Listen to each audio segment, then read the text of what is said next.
Good evening. It's Two Wolves in Everett, Washington. No, I'm not in Everett. I'm on the Herald Net. It's the internet version of the Everett Herald out of Everett. Everett is in western Washington, midway between Seattle and Bellingham. And it's very close to Whidbey Island and the Olympic Peninsula. Okay. This is an article. Whoops.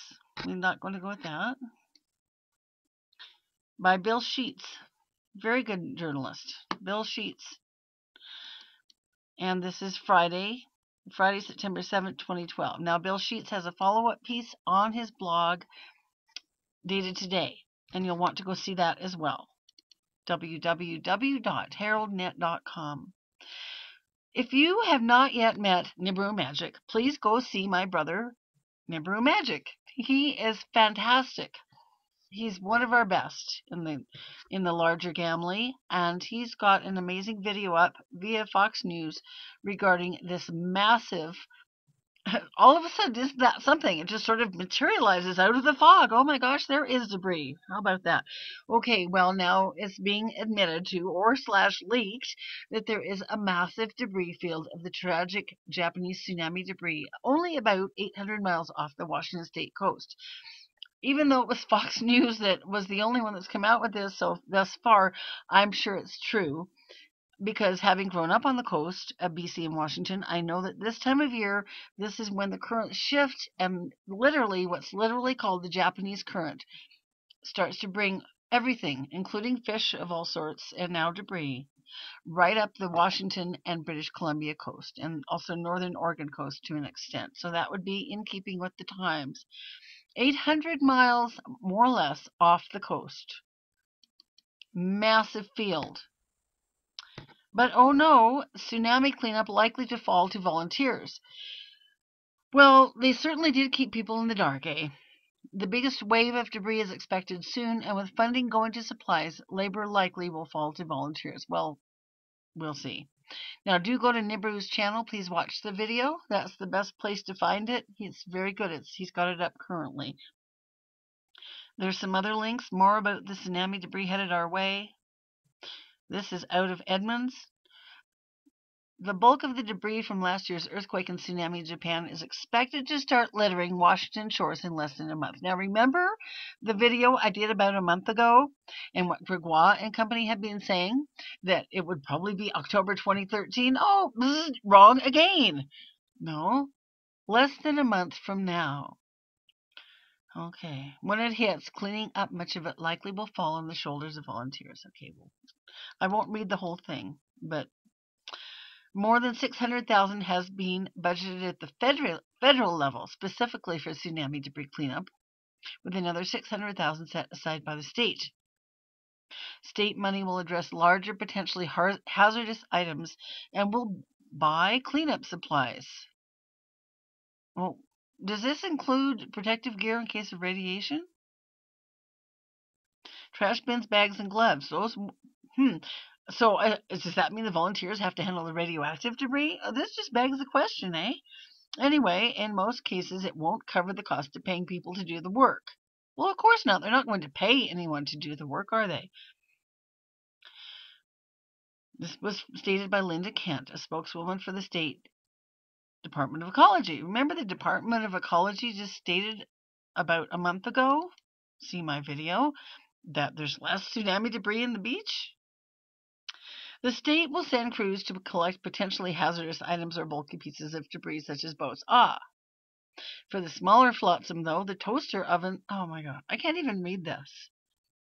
I can't read this. Look at the incredible lack of compassion and soul in this statement. These were things from people's homes. Toaster ovens and coffee tables and plastic milk bottles. For these things, no one has clear responsibility. That's definitely an issue, Kent said. Washington beaches have seen an increase in debris in recent months, but it's nothing compared with what's coming, said Curtis Ebbesmeyer of Seattle, retired University of Washington oceanographer, who's been tracking the trash. If you go to NIBARU's channel and the Vox video, you can see Mr. Ebbesmeyer, a seasoned professional. He's almost in tears on the video. The National Oceanic and No, I can't say that either, can I? NOAA estimates that 1.5 million tons of debris is concentrated in a flotilla north of Hawaii, and it's moving toward the west coast. Both NOAA and Ebismar state it will start hitting the coast in October. So, okay, people, everybody on the BC coast and Washington and Oregon coast, be very ready. And if you live on those coasts, this might now be the time to move if you can. Once it starts showing up, it could take a year or more to stop, experts say. Ebismar said he has a network of thousands of beachcombers and others along the Pacific coast who send him information. A tuna fleet told me they're not operating at night because there's too much debris out there. This is hugely telling. Read that again. Okay. The state also recently received a $50,000 federal grant. Of this, $19,000 can be used to hire Washington Conservation Corps crews to do some of the work, but they won't be able to do it all. Most of those people are kids that have been remanded to the WCC because of drug violations and trouble with the law. We're working with local jurisdictions and tribes, Kent said. We'll be placing dumpsters at access points where people can find them easily, and they'll be marked specifically for marine debris. I just don't know if I can even keep reading this to you. It just makes me, it is so disgusting on so many levels. While the Washington coast is, and it's just so heartrending.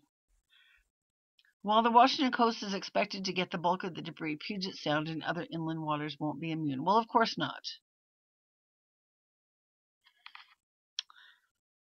So beach watchers actually are a good group. They'll be working to help. The city of Edmonds lays directly in line with Admiralty Inlet, that's Whidbey Island and the Olympic Peninsula area, the entrance to Puget Sound from the Strait of Juan de Fuca, and in turn the Pacific Ocean.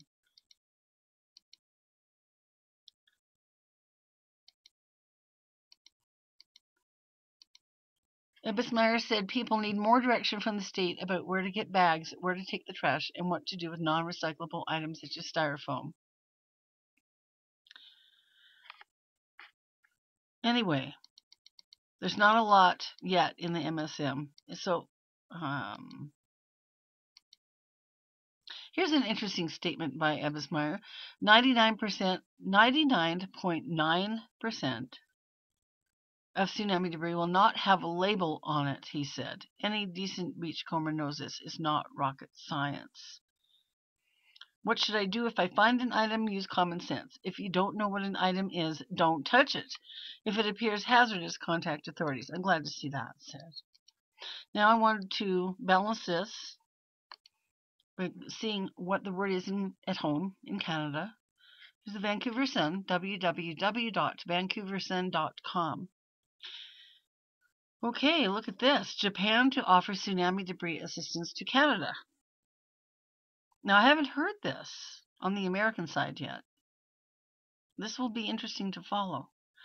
This is an odd, this is sort of different, isn't it? Offer is intended to return favor of assistance after 2011 tragedy, official says, but it's not known if cash is on the table. September 4, Gordon Hoekstra, Dutch name, Gordon Hoekstra, Vancouver Sun. I'm sorry, Gordon, if I said your name not quite right. VancouverSun.com. Okay, so let's look at his article. This is a photo by Jonathan Hayward for the Canadian Press. This is probably taken on the coast of Vancouver Island. In the coming months, officials in BC expect more ocean debris from Japan, such as a styrofoam box that washed up, in Tofino. There you go, it's Tofino, to arrive on the provincial coast. I wanted to point out a few other sidebars too. Go to this, please.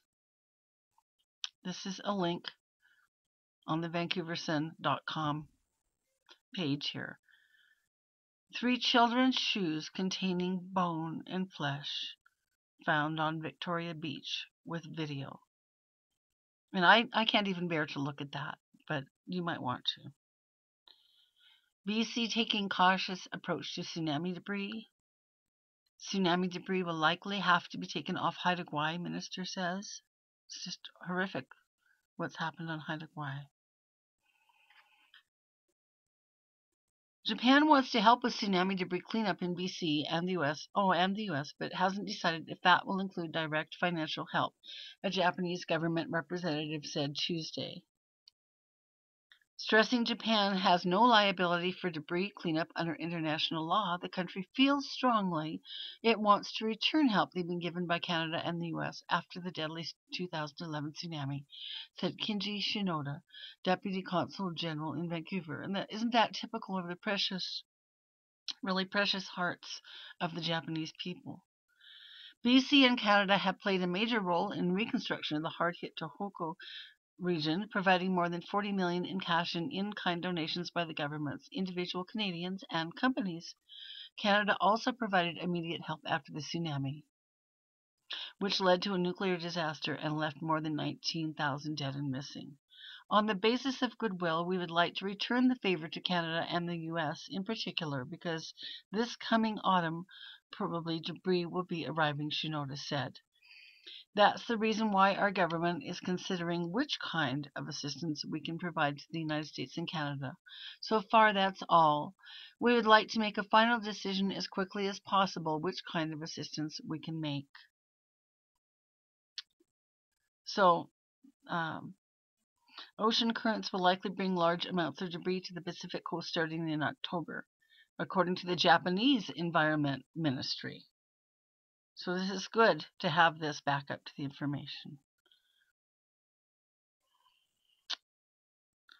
About 40,000 tons of debris is projected to come within 10 kilometers of the North American shore by next February. Some debris have already arrived. There's retrospective on that. But how odd, really, again, that Washington State was running about saying there really was not much debris. Okay. Then this goes on to talk about Vancouver Aquarium's help, what they've been doing. And he notes that the BC coast will be harder to clean than Oregon or Washington because the province has limited road access to its western coast on Vancouver Island and Haida Gwaii, which is true.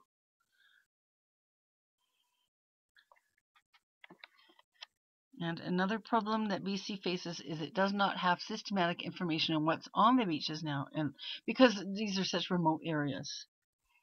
And what could be coming, said Nightingale. Okay. So, I would go to both of these articles, and now we need to start following this again. There's been so much else on our plate, and with drought and fires, and now escalating food prices and so many other things. Now this comes to the fore once again. So please go and read these articles, particularly this one, with respect and attention. And let's follow this.